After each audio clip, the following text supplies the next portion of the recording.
Welcome to யாவரும் கேளீர். நான் உங்க பத்ரி பேசுறேன். ஒரு எம்பி, அந்த ஒரு எம்பி போஸ்ட்டை வச்சு என்ன பண்ண முடியும்? அதாவது பார்லிமெண்ட்ல பேச வாய்ப்பு கம்மியாக கொடுத்தா கூட அந்த பதவியை வச்சு என்ன பண்ண முடியுங்கிறத ஒரு கலக்கு கலக்கிட்டு இருக்காரு நம்மவர் கமல்ஹாசன் அவர்கள். இப்போ ட்ரம்ப் வந்து இந்தியா மீது 50% டேக்ஸ் விதிச்சார். இந்தியாவிலேருந்து ஏற்றுமதி செய்யப்படக்கூடிய பொருட்களுக்கு 50% டேக்ஸ் விதிச்சார். அது தொடர்பாக அவர் எழுதின கட்டுரை தான் இன்னைக்கு இந்தியாவெங்கும் பேசு பொருளாக இருக்கு. தமிழ் ஹிந்துவில் அது சம்பந்தமாக ஒரு கட்டுரை வெளியிட்டிருக்காங்க.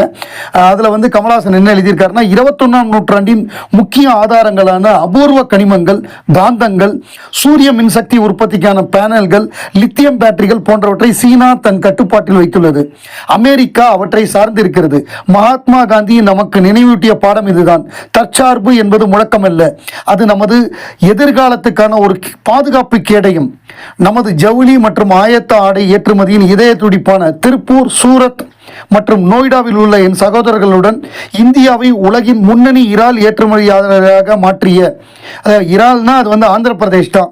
அப்புறம் குஜராத் மற்றும் மகாராஷ்டிராவில் உள்ள ரத்னங்கள், டைமண்ட் ஆபரண தொழில் உள்ள நம் சகோதரர்களுடன் நான் துணை நிற்கிறேன். இது நாம் அனைவரும் தேசிய ஒற்றுமையுடன் நிற்க வேண்டிய தருணம்.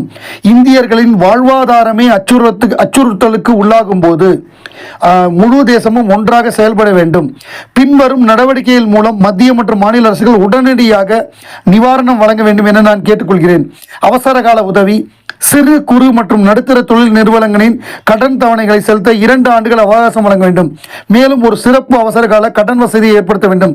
குறைந்த வட்டியில் மூலதனம் ஏற்றுமதியாளர்கள் எளிதாகவும் குறைந்த செலவில் கடன் பெறுவதற்கு கடன் உத்தரவாதம் விரிவுபடுத்தி குறைந்த வட்டியில் ஏற்றுமதி கடன்களை மீண்டும் வழங்க வேண்டும்.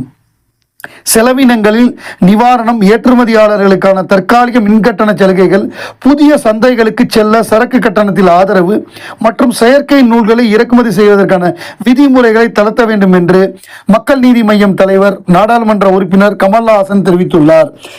இது வந்து மிகப்பெரிய ஒரு பேசு பொருளாக இருக்கு. கமல்ஹாசனுடைய இந்த கட்டுரை தான் எல்லாருமே இந்தியா ஃபுல்லா எல்லா இங்கிலீஷ் சேனல்லையும் டிரான்ஸ்லேட் பண்ணி போட்டுட்டு இருக்காங்க. பல தமிழ் சேனல்களை இதை முழுமையாக டிரான்ஸ்லேட் பண்ணி போட்டிருக்காங்க. அதாவது படங்கள் அறிவிக்கிறாங்க, ஆனால் அந்த படங்கள் டிராப் ஆகுது, வரமாட்டேங்குது அப்படின்னு ஒரு கவலை ரசிகர்களுக்கு இருக்கு. அது குறிப்பாக வந்து நம்ம அன்பறிவு படம் நடக்குமா, இதுக்கு முன்னாடி ஹச் வினோத் படம் அனௌன்ஸ் பண்ணாரு, அதை விட்டுட்டாரு அப்படிங்கிற மாதிரியான ஒரு வருத்தங்கள்லாம் இருக்கு. அதுக்கு என்ன காரணம்னா, இன்னைக்கு இண்டஸ்ட்ரி வந்து ரொம்ப ரொம்ப ஒரு கடினமான சூழ்நிலையில இருக்கு. இன்னைக்கு என்னன்னா, டிஜிட்டல் சேட்டலைட்டுங்கிறது வந்து வியாபாரங்கிறது ரொம்ப ஒரு கடினமான சூழ்நிலை. கொரோனா காலத்தில் டிஜிட்டல் ஏகப்பட்ட விலை கொடுத்து வாங்கினாங்க, கண்ணா புண்ணான்னு விலை கொடுத்து வாங்கினாங்க. டைரக்ட் ரிலீஸுக்கெல்லாம் நல்ல மதிப்பு இருந்தது அந்த 2 வருஷம், 2020லேருந்து 2022 வரை. ஆனால் இன்னைக்கு வந்து சேட்டலைட் வாங்குறதே இல்லை. இப்போ உதாரணமாக குட் பேட் அக்லி அந்த படம் சேட்டலைட் யாருமே வாங்கலை. இந்த மாதிரி பெரிய பெரிய படங்கள் எதுக்குமே சேட்டலைட் வாங்க மாட்டேங்கிறாங்க. சேட்டலைட்டுங்கிறது சன் டிவியோ, விஜய் டிவியோ, ஜி டிவியோ இவங்கெல்லாம் வாங்கணும் சேட்டலைட்டு. இப்போ வந்து நம்ம பொதுவாக நம்மளே எப்படின்னா, ஒரு குறிப்பிட்ட டயத்துக்கு அவங்க டெலிகாஸ்ட் பண்ணுறாங்கன்னா நம்ம அதை பார்க்க விரும்ப மாட்டேங்கிறோம். நம்ம ஆப் வந்ததுக்கப்புறம் நமக்கு எப்போ விருப்பம் இருக்கோ நம்ம அப்போ பார்த்துக்கிறோம். அந்த ஒரு மைண்ட் செட் நமக்கு வந்துருச்சு. நான் ஜியோ ஹாட்ஸ்டாரில் இருக்குல்ல, நான் பார்த்துக்கிறேன், எனக்கு நைட்டு ஃப்ரீ டைம் இருக்கும், நான் பார்த்துக்கிறேன். இல்லைனா ஈவினிங், சாட்டர்டே ஈவினிங் வந்து நான் அந்த படத்தை பார்த்துக்கிறேன். நீ டெலிகாஸ்ட் பண்ணுறப்ப நான் பார்க்க தேவையில்லை, நீ 100 அட்வர்டைஸ்மெண்ட் போடுவேன், நான் உட்காந்து பார்க்கணுமா அப்படிங்கிற ஒரு மைண்ட் செட் வந்து ஆடியன்ஸுக்கு வந்துருச்சு. நம்மளே அதானே பண்ணுறோம். நம்மளே வந்து நம்மளுடைய கண்டென்ட் அப்படி தான் பார்க்குறோம். நம்பர் 1. நம்பர் 2, இப்போ வந்து இப்போ நிறைய அறிவிப்பு. ஒன்று வந்து ஹச் வினோத் படம், அது வேணான்ட்டாங்க. அதுக்கு பல காரணங்கள் இருக்குது. ஒவ்வொன்றுக்குமே ஒரு காரணம் இருக்குது. ஒரு கம்பெனி வந்து ஒன்று அறிவிச்சிட்டோங்கிறதுக்காகவே பண்ண முடியாது. அதாவது பெருமைக்கு நம்ம எதுவும் பண்ண முடியாது.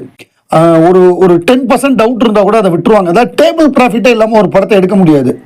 இந்த படம் அப்புறம் படம் வந்து நல்லா இருந்து ஆடியன்ஸ் ஒத்துக்கிட்டதுக்கு அப்புறம் நம்ம பார்த்துக்கலாம்லாம் ரிஸ்க் எடுக்க முடியாது. அதனால தான் இந்த சிக்கல் வருது. அதனால தான் இந்த அறிவிப்புகள் எல்லாம் கொஞ்சம் தாமதமாகுது. இதெல்லாம் சரி பண்ணதுக்கப்புறம் ஒரு முடிவு வரும். முடிவு வந்து அஃபிஷியலாக சீக்கிரமே விரைவில் சில அறிவிப்புகள் வரும். அது நல்ல அறிவிப்பாக இருக்கும் ராஜ்கமலில். இந்த சேட்டலைட் பிரச்சனையெல்லாம் பற்றி இப்போ நான் சொன்னேன்.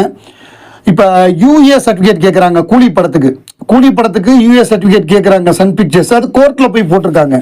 கோர்ட்டில் போட்டதுக்கு அவங்க என்ன பண்ணிட்டாங்கன்னா, அவன் வந்து கொடுக்க முடியாதுன்ட்டான், மனுவை தள்ளுபடி பண்ணிட்டான். அதாவது வன்முறை காட்சிகளை நீக்கிவிட்டு யுஎஸ் சான்றிதழ் கேட்டு விண்ணப்பிக்க வேண்டும் என்ற சென்சார் போர்டு தரப்பு வாதத்தை ஏற்று மனு தள்ளுபடி பண்ணிட்டாங்க. நான் அதெல்லாம் கொடுக்க முடியாதுங்க, அதாவது கொடுத்தது தான் அப்படின்ட்டான்.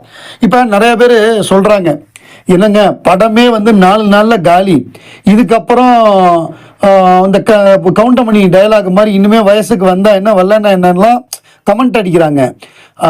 பட் இதுக்கு ஒரு காரணம் இருக்குது, இதுக்கு பின்னாடி ஒரு பொருளாதார காரணம் இருக்குது.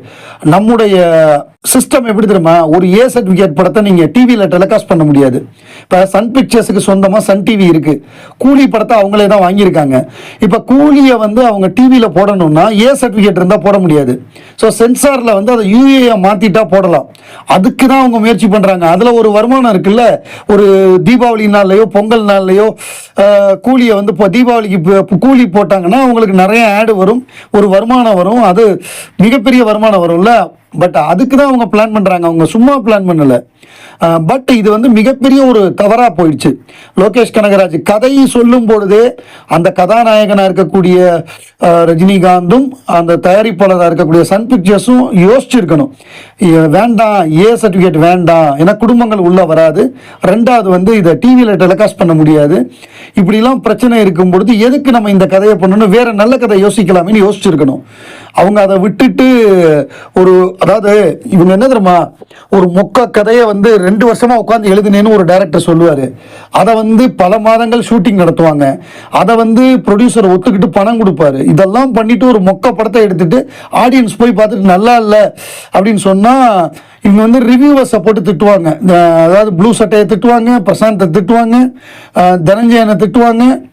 கடைசியில் வந்து திட்டிட்டு என்னன்னா கூட வசூல் அவங்க போய் சொல்கிறாங்கன்னு சொல்கிறாங்களா, இல்லை நீ சொல்கிறத நானே சொல்கிறேன், 4 நாளைக்கு அப்புறம் வசூல் இல்லைன்னு இவங்களே சொல்லுவாங்க. இவங்களுக்கு வந்து ஒன்றும் தக் லைஃபுக்கு வந்த மாதிரியோ இந்தியன் 2க்கு வந்த மாதிரியோ பயங்கர ட்ரோல் பண்ணி அப்படி ஒரு நெகட்டிவிட்டிலாம் இல்லை. அப்படி இருக்கிறப்ப இவங்க இந்த கதறாங்க. இவங்களுக்கு அந்த மாதிரிலாம் நெகட்டிவிட்டி, டார்கெட்டட் அடி, சூர்யாவை அடிக்கிற மாதிரி இந்த மாதிரிலாம் வந்திருந்ததுன்னா என்ன ஆயிருக்கும், இந்த 4 நாள் வசூல் கூட இருந்திருக்காது.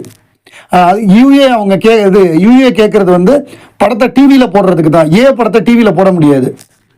உலகநாயகன் கமல்ஹாசனுடைய ஹேராம் அப்படிங்கிறது வந்து சினிமா படிக்கக்கூடிய மாணவர்கள் இருக்காங்கல்ல, ஃபிலிம் ஸ்டூடெண்ட்டு, அவங்களுக்கெல்லாம் ஒரு பாடமாக வைக்கப்பட வேண்டிய ஒரு டெக்ஸ்ட் புக். அதெல்லாம் அவ்வளவு பிரமாதமாக எடுத்திருப்பாரு. அந்த மாதிரி ஒரு திரைப்படத்தை இன்னுமே அவரே நினைச்சாலும் எடுக்க முடியுமா அப்படின்னு எனக்கு தெரியல. இப்போ லேட்டஸ்ட் என்னன்னா, after screened in international film festival of India, 25th Toronto international film festival and Locarno international film festival, now it's time for Kamal Haasan's epic Hey Ram Hindi going to screen at Indian Film Festival of Alberta, Canada on September 7th. 1 PM அதாவது September 7th தான் நம்மவர் Kamal Haasan. September 6th 7th 2 நாள் அங்கே அந்த festival நடக்குது. அன்னைக்கு Kamal Haasan September 6th போகிறாரு. September 7th வந்து screening of ஏராம் Hindi 3 hours 30 minutes with English subtitles, September 7, 1 PM, Millwoods Senior and Multicultural Center அங்கே நடக்குது கனடாவில். இதுக்கு முன்னாடி வந்து முக்தி பவன் அப்படிங்கிற படம் வந்து அடில் ஹுசைன் நடித்த படம் 10 மணிக்கு காலையில் வந்து அதே சென்டரில் அந்த படம் வந்து ஸ்க்ரீனிங் ஆகுது.